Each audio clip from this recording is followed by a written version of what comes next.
advance this a little. Afternoon. Afternoon. Happy Monday, everyone.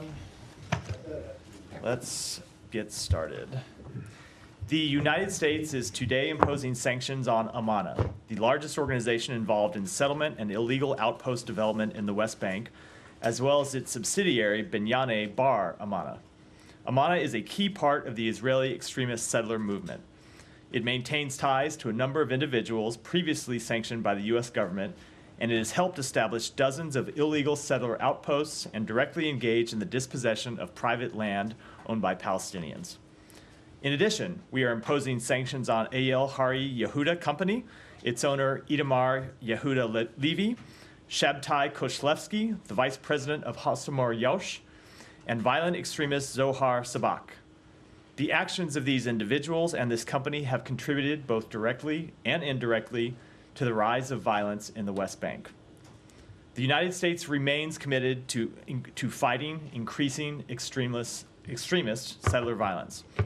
Over the past 10 months, we have sanctioned 33 entities and individuals, including today's actions, for their activities in the West Bank. These sanctions have targeted an ever-broadening array of actors, from individuals to organizations, for their roles in the escalating violence and instability. There is no justification for extremist violence against civilians, period.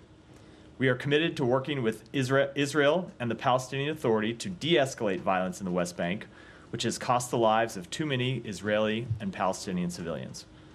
The President and the Secretary have repeatedly stressed with their Israeli counterparts that Israel must do more to stop violence against civilians in the West Bank and hold accountable those responsible for it. But as we have also made clear, in the absence of such actions by the government of Israel, we will continue to take our own steps to hold those responsible for violent extremism accountable. And with that, Matt. Congratulations on the Bills' victory yesterday. Thank you. Big one. It was big. Yeah. And it was good. Yeah. I'm glad that the whole country, with the exception of maybe Kansas City area, is happy. I'm not a partisan to either of those teams, so I won't speak to the relative goodness, but let the remarks stand. Well, thank you. Before we get back to the what I'm sure will be a lot of questions about the Middle East, I just wanted to ask you quickly about transition. Is there anything new to report on contacts between incoming team and state? So a couple things. With respect to the official transition process, no, there's nothing that has changed. I'll let other agencies speak to the memorandum of understanding process. My understanding is that there has not been a signed memorandum of understanding, which is what has to take place before the incoming administration's transition team can come start work here, getting briefed and getting access to information to proceed in the transition process. That process has not changed. There has been an additional contact I can read out. The Secretary phoned Secretary-designate Marco Rubio yesterday to offer his congratulations on his appointment and to pledge to him, as we have said publicly, that we will do everything within our power to make it a successful transition. Okay, and that was the extent of it? That was the extent of the call, yeah. Okay. Now, on to the, does anyone have another transition question? Did the Secretary talk about any policy issue? I'm not going to get into any further specifics other than that what I said, which is he called to offer his congratulations and pledged that we would work to make it a successful transition. So on the Lebanon front, there's a whole flurry of speculation and reports that something is in the works. Can you fill us in on where things stand there? So we continue to be engaged with our Israeli counterparts, with the government of Lebanon, with a number of other countries, both in the region and outside the region, to try and reach a resolution to the conflict across the blue line. As you know, we've been trying for some time to get a resolution that would see UN Security Council Resolution 1701 fully enforced, and we are making progress on it, but I wouldn't want to comment on it beyond that. Do you know if are people heading out to the region? Well, we always have people moving around various places in the region, but with respect to any travel to Lebanon, I don't have any to announce today. Okay. Not everybody at once. Easy, wait for. All right, Alex. Thank you, Matt. We'll move to you. Front row is very demure today. It's like everybody else was watching the Bills game and celebrating. No. Can we just stay then on the Middle East if you want to? Sure. I just on Gaza. Yeah. And the aid situation, which does not seem to have improved significantly at all since last week in your announcement last week. What's the latest on that?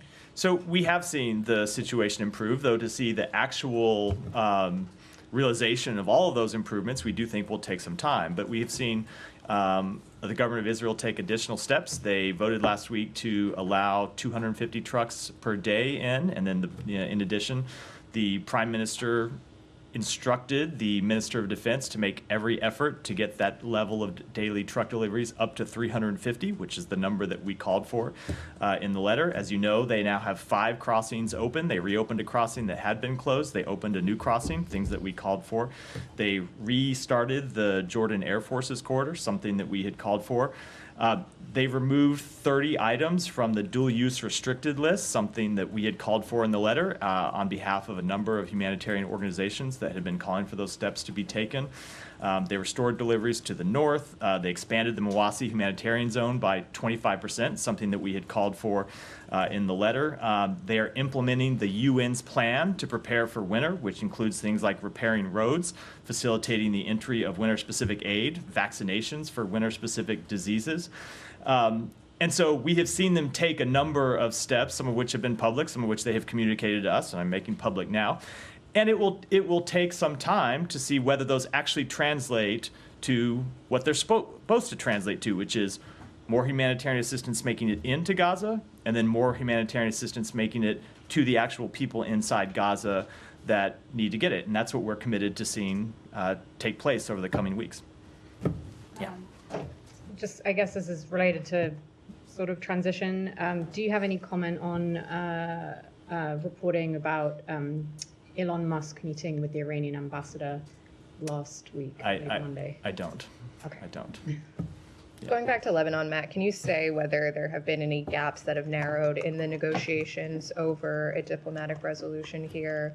Has Hezbollah presented any response to the proposals that are said to have been briefed to them? You know, I just don't think it's productive, unfortunately, to get into the details of the back and forth negotiations, only to say that we have been at this for some time now. We have been sharing proposals, both with the government of Lebanon and the government of Israel. Both sides have reacted to the proposals that we have put forward. There has been an exchange of different ideas for how to see what we believe is in everyone's interest, which is the full implementation of UN Security Council Resolution 1701. And we're going to continue to stay at that process because we believe a diplomatic resolution is key to allowing the fighting to stop, to protecting civilians, and allowing the civilians in both Israel and Lebanon to return to their homes. In past weeks, there has been optimism around the discussions to varying degrees. Are you able to give us a characterization of where that stands now? Are you optimistic that something can come together in the coming days? I am not going to make a characterization, which shouldn't read anything into other than that to say we are committed to trying to get these negotiations over the finish line. We believe it is in the government of Israel to get them over the finish line. We believe it is in the interests of the government of Lebanon to get them over the finish line. I'm not going to characterize the chances other than to say when you have a resolution in the interest of all the relevant parties, we ought to be able to get to an agreement, and that's what we're going to try to do.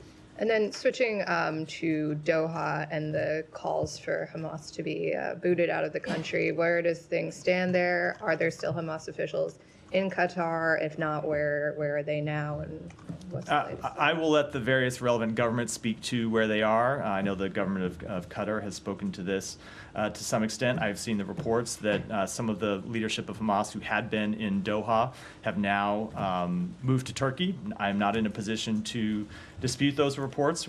What I would say on behalf of the United States is that we don't believe the leaders of a vicious terrorist organization should be living comfortably anywhere. And that certainly includes in a major... Remember that Hamas is a brutal terrorist organization that has murdered a number of Americans, continues to hold to this day 7 American citizens hostage. And of course, that's not even to speak of the citizens of other countries that it has murdered and that it has held hostage. So to the extent that members of Hamas are in Turkey or in any country, look, a number of these individuals are under U.S. indictment, have been under U.S. indictment for some time, and we believe that they should be turned over to the United States. If they are in Turkey and aren't turned over or expelled or what have you, whatever asks may be made, what kind of consequences would there be for Turkey, who's a NATO ally? I don't want to get ahead of things here. We've just seen the reporting in the last few days that they have moved to Turkey. But of course, we will make clear to the government of Turkey, as we have made clear to every country in the world, that there can be no more business as usual with Hamas. Go ahead, Hiba. Up on the questions regarding Lebanon and the negotiation.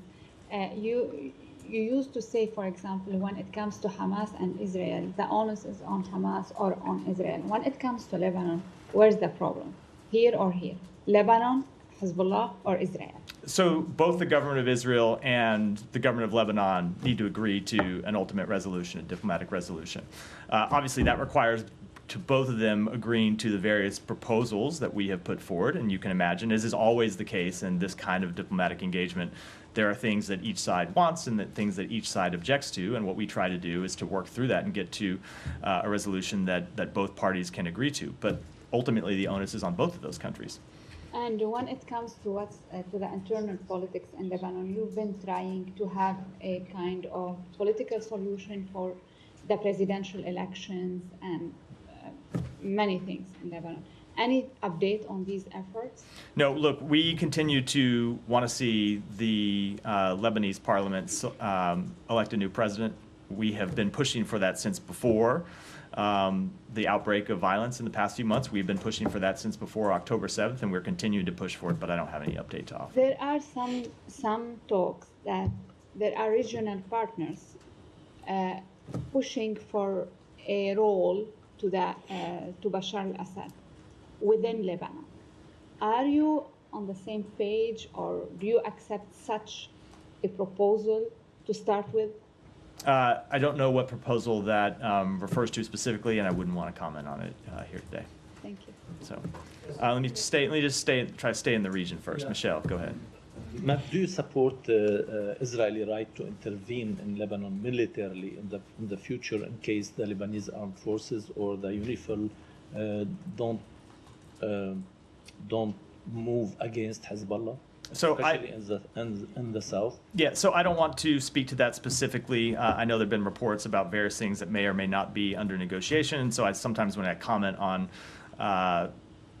even general questions like that here, they're interpreted as me weighing in on the specifics of negotiations. I will, of course, say that every country in the world has the right to defend itself against terrorist attacks. That includes Israel, includes other countries as well.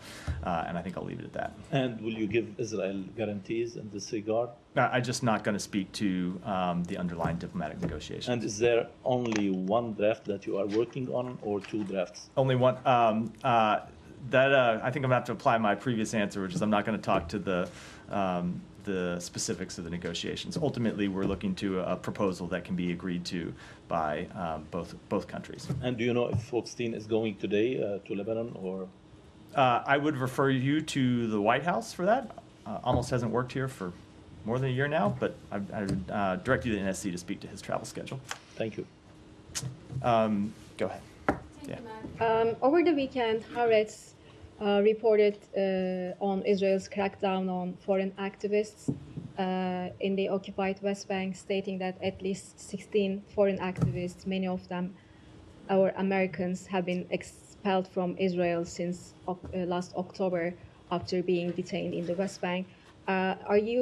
Have you seen these reports, and do you have any reaction? Do you believe that Israel is deliberately targeting foreign activists? Yeah, we have seen the reports, and we are currently gathering more information about them. I don't have any specific information to speak to, and so don't have any comment on them, but would say in general, we support the rule of law, and due process, and will continue to advocate for these principles, especially when they pertain to the treatment of U.S. citizens. And one more on this, activists being targeted.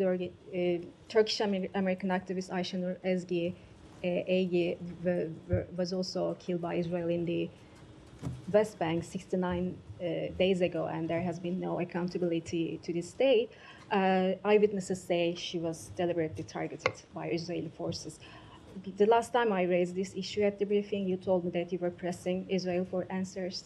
Have you received any answers? Do you have any update? No, I don't have an update. That continues to be the case. We have been in contact with the government of Israel, including very recently about this case, to make clear that we wanted to hear from them exactly what happened.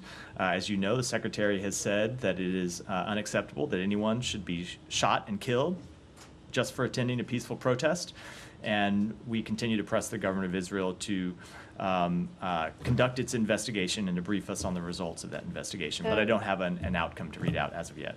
Are there any steps that the State Department plans to take regarding this instead of, waiting for answers So from Israel? we want to see the end of the investigation before we speak to that, which does not mean that it is an open-ended timeline, right? There's a point at which Are we talking about weeks, months, or years? I'm not going to speak to it publicly. We're in conversation with the government of Israel about it. But we want to see the investigation be thorough, and then when we see the results, we'll of course be willing to speak to them at that time, as well as any additional steps that may or may not be warranted. Yeah, thank you, Matt. On the U.S.-Iraqi discussion over the security relations in the future, you were scheduled to have a meeting in Baghdad before the end of this administration. But an Iraqi diplomat told me that the Iraqi government has requested the State Department to postpone the meeting to next year and changing the venue from Baghdad to Washington, D.C. Have you received such a request? And what updates do you have for me about your discussions with Iraq over security relations? I'm going to have to take that question and get back to you. I'm just not tracking the details of either timing or location for that meeting. And another question related to this, I'm not sure if you have anything for me. Does changing administration in Washington have any impacts on your discussion with Iraq over security relations and your forces in Iraq? So that gets back to a question I spoke to last time I was here, which I guess was week before last, right after the election, when I was obviously traveling last week. And the general answer to that is I obviously can't speak to what the next administration will do on any policy area anywhere around the world.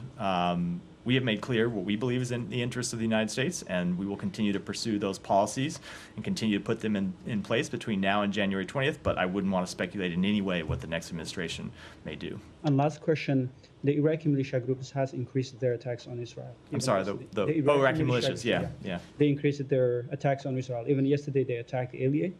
And they are using a pretext that Israel has used the Iraqi airspace to attack Iran. And the Iraqi government was saying that we are going to engage with the U.S. on this. What's your comment on that? Do you think it's the right pretext? We clearly do not. We have engaged with the government of Iraq on this very question to make clear to them that the government of Iraq should not allow the territory of Iraq to be used to launch terrorist attacks against anybody. And it is not in Iraq's interest to be pulled into a regional conflict. And so the government of Iraq should take all appropriate steps to prevent these terrorist organizations from launching such attacks. Thank you. Staying in the region.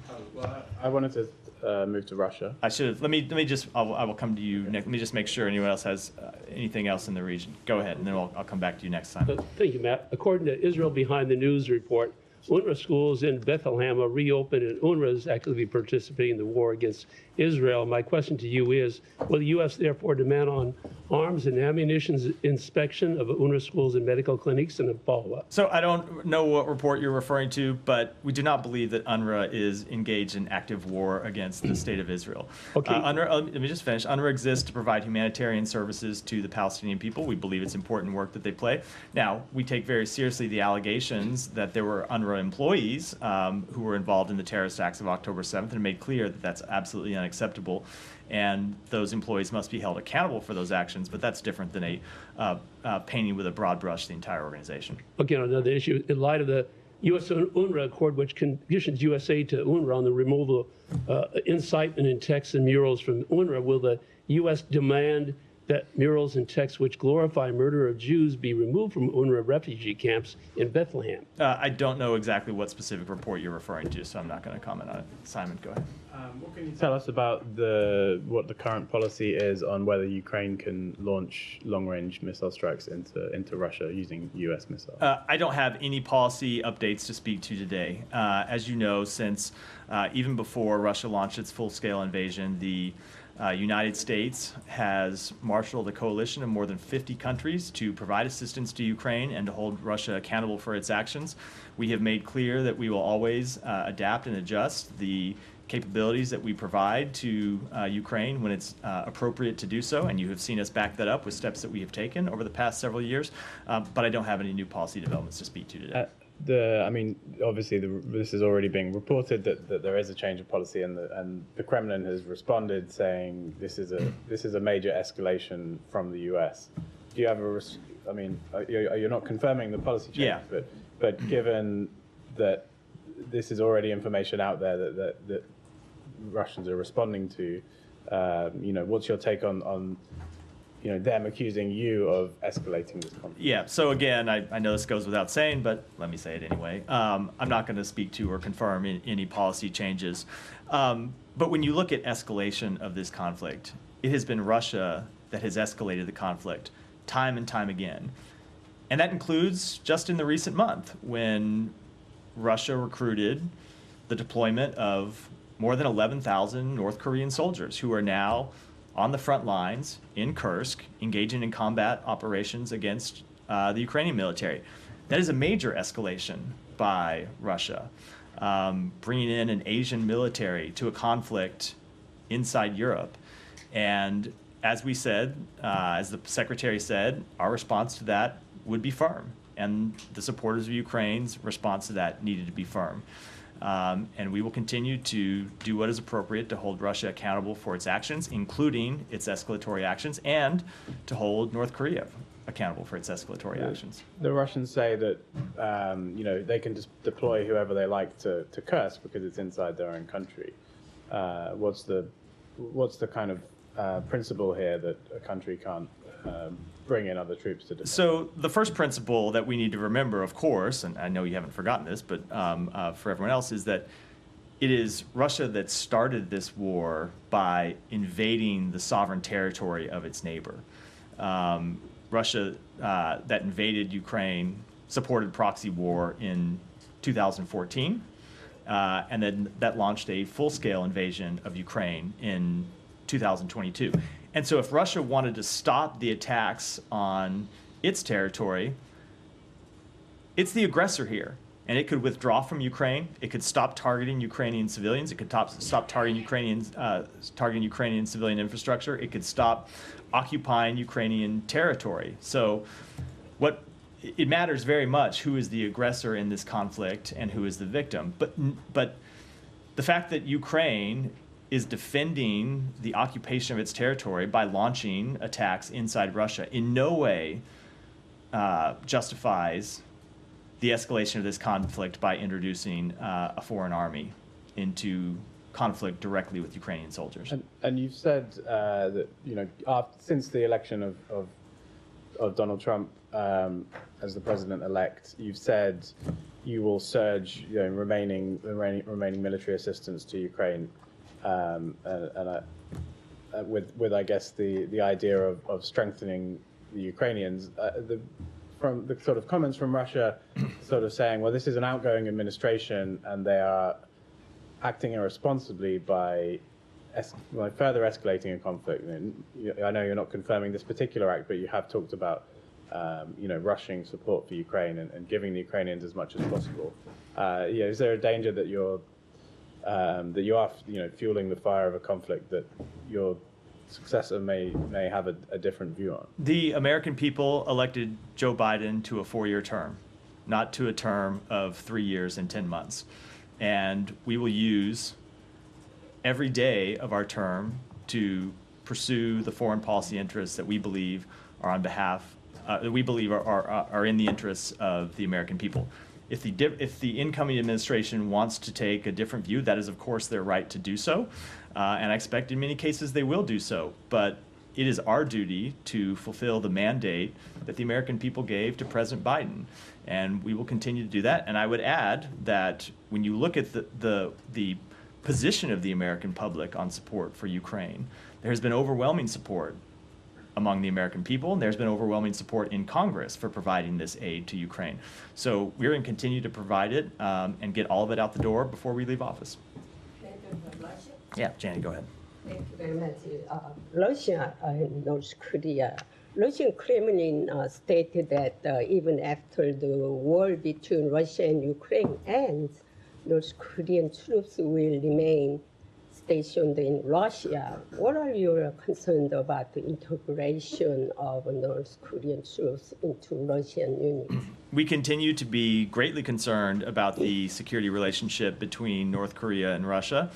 And I think it's worth pointing out our concerns are not just because of the fact that North Korea has introduced its own forces onto the battlefield with Ukrainian soldiers, but what it is that North Korea might be getting in return. Seems very hard to believe that they sent 11,000 soldiers to fight in Russia, potentially die in combat against the Ukrainian military, without getting something in return. Now, we don't know what that may be, but it doesn't require a great leap of faith to believe that it is going to be something that is deeply destabilizing to security in Asia, which is why we have made those concerns quite clear to a number of countries in the region. North Korean Kim Jong-un said nuclear strengthening and announced that the preparation for war had been completed. How do you assess the nuclear alliance between North Korea and Russia? I just don't have any assessment at all to offer from here. Nike. Yeah, just follow up on Simon's question. Do you have anything to confirm the veracity of a news report that following a nod from the United States, France and UK have actually decided to allow Ukraine to use long-range fires to strike deep within Russia, including the Storm Shadow missiles? I don't think you will be surprised at my answer, Nike. Having not been willing to confirm these reports about U.S. involvement, I'm certainly not going to speak to involvement on behalf of other countries. During your recent meetings with European officials, what sense do you get regarding the land for peace? Regarding land for peace, so I will say that when we were in Brussels last week and the Secretary met with a number of his foreign counterparts, met with the Secretary General of NATO, briefed the NAC and received updates from representatives of a number of NATO countries, and of course met with his British counterpart and had a number of other conversations over the past few weeks. What we have heard consistently is that it is for Ukraine to decide if it wants to enter into negotiations, when it enters into negotiations, what the parameters of those negotiations would be. That has been our policy, that it's up to Ukraine to make those decisions, and that has been the policy of our allies and partners, and we have seen no change in that policy by our allies and partners. But I do think it's always worth adding, when we talk about potential negotiations, that we have seen no change in posture by the government of Russia when it comes to negotiations. And you just have to look at the deadly attacks that Russia has launched against Ukraine over the past few days to see that far from showing any willingness to enter into negotiations, they continue to look for ways to escalate the conflict. Was there a growing acknowledgement that countries may be forced to accept a political reality? So I'm just not going to speak to private discussions among our allies, but in every conversation that we have had over the past weeks, we've heard the same thing that we have heard over the past few months, which is that it is up to Ukraine to decide Ukraine's future and that no other country can or should dictate that to them. And if I may ask a transitional question, sorry about that. China House, how do you assess the future of the operation China House given a State Department structure is expected? Yeah, so again, I'm a little loath to predict the future under the incoming administration. I will speak on behalf of this administration and say that we have seen the work of China House to be absolutely instrumental to the policies we have pursued to manage our competition with China appropriately and to rally our allies and partners to the threat that China poses in many cases. And we think that work is important, and we're going to continue that work. But as to what changes the incoming administration will make, I obviously can't speak to those. Thanks. Yeah. Regarding Ukraine aid more broadly, of all the aid packages that have been sent so far, such as the $425 million announced on November 1st, how much is yet to be dispersed, and is the expectation that that'll all be dispersed by January 20th when the new administration? So when it comes to the provision of security aid and how much is left in stock, I'd refer you to the Pentagon to speak to that question. I know that they have spoken to that at various times in their daily briefings. I have a number in my memory, but I'm afraid if I try to pull it down, I'm going to get it wrong. So I'd refer you to them to speak to how much of that appropriated security assistance is remaining. But when it comes to that security assistance, we are committed to getting all of it out the door before January 20th. And just as a follow-on, as you said, the Biden administration have 2 months and 2 days left. How typical or atypical would it be for an administration to take such a significant foreign policy decision in its last stretch? So I don't know which specific decision you were speaking to. The appropriated money was provided by the So let me just say, with respect to the money, it was appropriated by the United States Congress, and it was appropriated for a reason, to make sure that it's delivered to the government of Ukraine, and that's why we are carrying out the policy. We intend to faithfully carry out that duty. When it comes to any potential policy changes, as I said, the president was elected to a 4-year term, and the American people expect him to govern for a 4-year term, and the American people expect him to make the decisions that he believes are appropriate. There is no one who thinks that for the first 2 months of the next term, they're supposed to continue to carry out the decisions made by this president. That's not how presidential terms work. There's one president at a time, and as long as Joe Biden is the president, he will make the appropriate decisions, and when the next president takes office, he can make his own decisions. Yeah. Thank you, Matt. Just a couple of kind of clarifying questions for me. This is clarifying for me, it might be clear for others. Would you rather not talk about policy change, or there is no change? I said I'm not going to speak to any potential policy changes one way or the other. I mean, the secretary. I don't think you're unclear, Alex. Despite the preface to your question, I don't think you need clarification. The secretary made it clear that depending on the situation on the battlefield, we will adjust our policy. Have you done anything since the first time you heard about North Korea providing, troops for Russia to fight? Anything to discourage North Korea from providing more? Yeah, we have been in close conversations with not just our allies and partners, but with other countries who we believe should be concerned. We have communicated directly with the government of China, who, as you know, has a very close relationship with the DPRK, obviously much closer relationship than we do, and have made it clear that we think this sort of deepening tie between North Korea and Russia, and especially the type of assistance that North Korea could receive from Russia in return, is not in China's interest, and that China ought to speak out against it, and that China ought to make clear to North Korea that this is something they object to.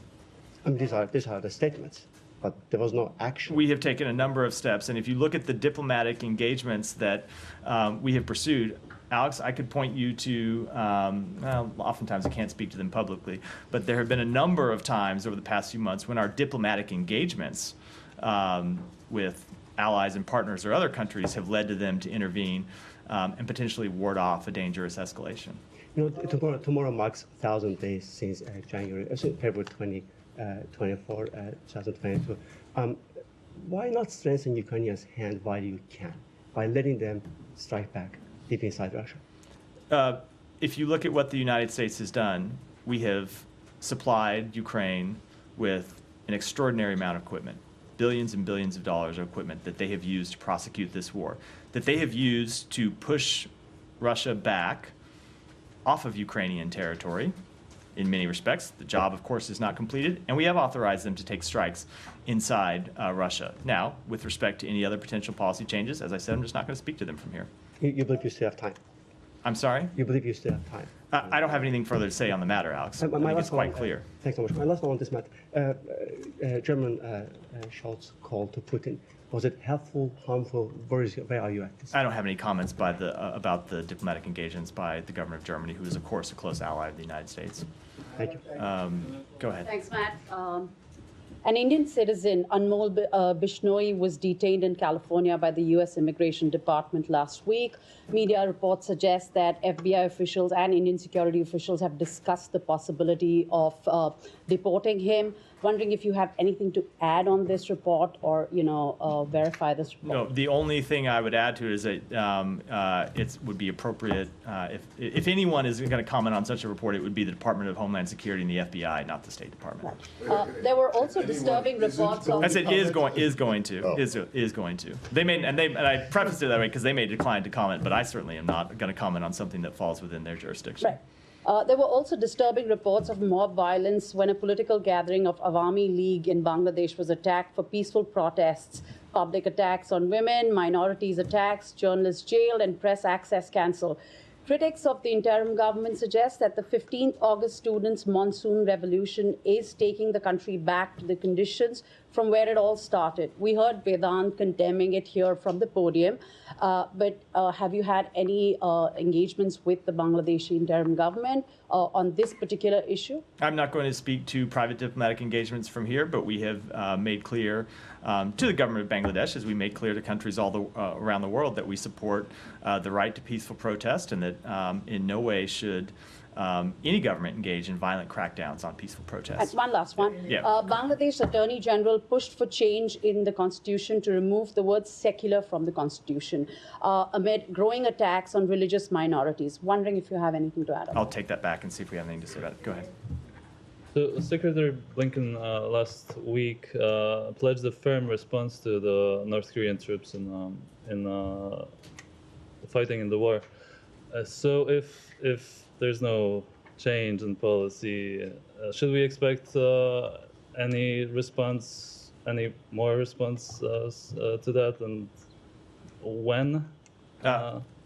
You should expect us to deliver on the Secretary's words, and I'll leave it at that. And going back to the Scholz call, did the Germans consult with you before, or did they read out the call afterwards? I'm not going to speak to private diplomatic conversations, but we are always in close contact with our German allies. Yeah, go ahead. Thank you. A quick follow-up on UNRWA. When Israeli parliament actually passed the bill to ban UNRWA, you told me that you oppose this and there could be consequences under the U.S. law. I wonder, is there any update on that? Will this administration take any action against that? We are still in the implementation period for that law, and we have made clear to the government of Israel that how concerned we are about the implementation of that law, and will continue to stay engaged over the course of that implementation period, which is, I believe, 90 days. Thank you. Yeah, Jenny. Can I follow up on something that was in the letter that Secretary Blinken and Austin sent, this civilian harm channel? Has that met yet? I am not aware if it's met yet. I know we were working to set up the meeting. I was traveling last week. I don't actually know whether the meeting has taken place, but we're looking to get it established. And then on the West Bank, there was another round of sanctions today, as you previewed at the top. But where's the thinking on sanctioning Ben Gvir and Smotrich? So I'm never push from congressional Democrats for you guys to do so. So I think you know the answer I'm going to give here, which is I'm never going to talk about potential sanctions targets before we take such an action. Just as if you had asked us last week if we were going to sanction any of the organizations that we sanctioned today, I would have said we're not going to speak to potential actions. But we do mean it when we say the government of Israel needs to take further actions to crack down on those responsible for extremist settler violence. And if they don't, we are committed to taking our own actions. Would you support your partners sanctioning these two Israeli ministers, as the Brits have suggested they would be willing? I'm not going to speak to hypotheticals. These are the type of things that we discuss with them privately, but I think we ought to leave it at that. Yeah, Simon. Different subject. There was a statement about Tom Perriello going to Sudan. He's already there, I believe. And the Sudanese government put out a statement talking about some of the meetings that have happened that he had discussed with the Sovereign Council there. Several suggestions about I think it's mostly about humanitarian aid and a political process to end the war. Is there anything you can tell us about what those suggestions have been from the special envoy? So, just speaking generally, without getting the specifics of his meetings today, he was in Sudan to engage with Sudanese officials, including President Burhan, and other members of Sudanese civil society, to make clear our commitment to a civilian government, and when speaking to President Burhan and members of the Sovereign Council, to stress the need to stop the fighting and enable unhindered humanitarian access. So when he met with Sudanese civil society members, he talked about the humanitarian work across ethnic lines to provide emergency assistance to vulnerable communities and internally displaced persons, including women. And he pressed with the government the need for further steps, given the scale and need of the challenge, to allow humanitarian assistance in. This conflict continues to not get the attention I think it merits from the world, given the scale of the suffering, given the scale of the death, given the humanitarian assistance problem.